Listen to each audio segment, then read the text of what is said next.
For more on the ongoing situation with the U.S., Greenland and Denmark, we're joined by former Ambassador Alan Leventhal, who served as U.S. Ambassador to Denmark from 2022 through 2025. Thank you so much, sir, for joining us. Really appreciate your time.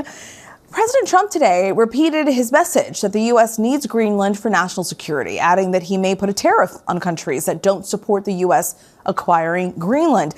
Being that you've served as a U.S. ambassador to Denmark, what are your thoughts on these statements?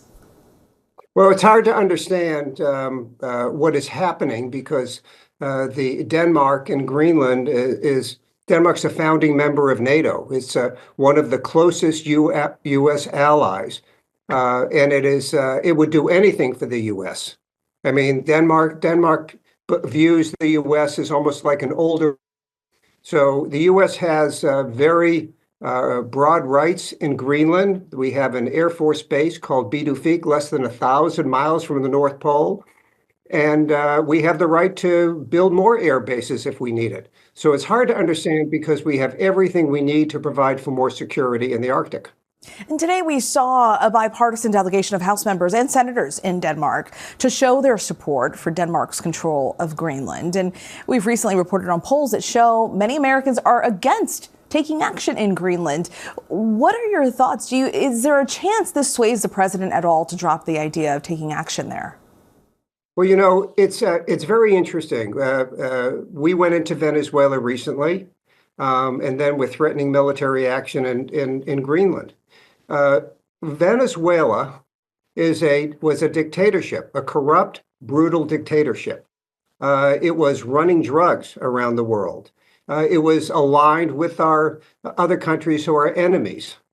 It is completely different than what's happening in Greenland. Greenland, Denmark is our close ally, and they would do anything for the U.S.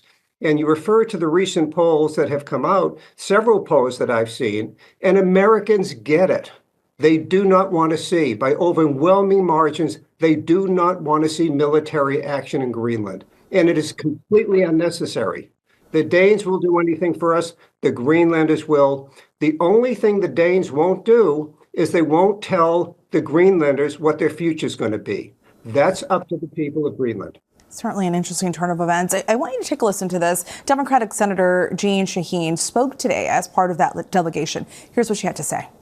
Just the suggestion that the U.S. would take Greenland by force does real damage, not just to the relationship with Greenland, with Denmark, but to America's own national security. It erodes decades of hard-won confidence among allies, and it weakens the sense of security that comes with it.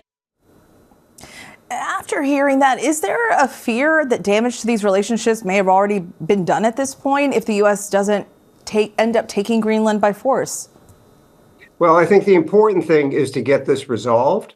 There was a very, I think, productive meeting, from what I understand, in the White House this week with the Vice President and the Secretary of State, with the Foreign Minister of both Denmark and of Greenland.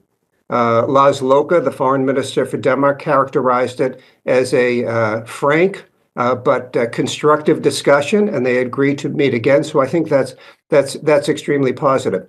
What I'm concerned about is what a comment made by the Finance Minister of France yesterday to Secretary Besant. And he said, if you look at EU-US trade, it is the most important, powerful trading relationship in the world. It represents $1.6 trillion of trade annually. It represents more than 5 million jobs in America. And what the finance minister said, military action in Greenland will threaten this important trade relationship and jobs in America. Ambassador Alan Leventhal, thank you very much for your time tonight. Thank you so much, and nice to be with you.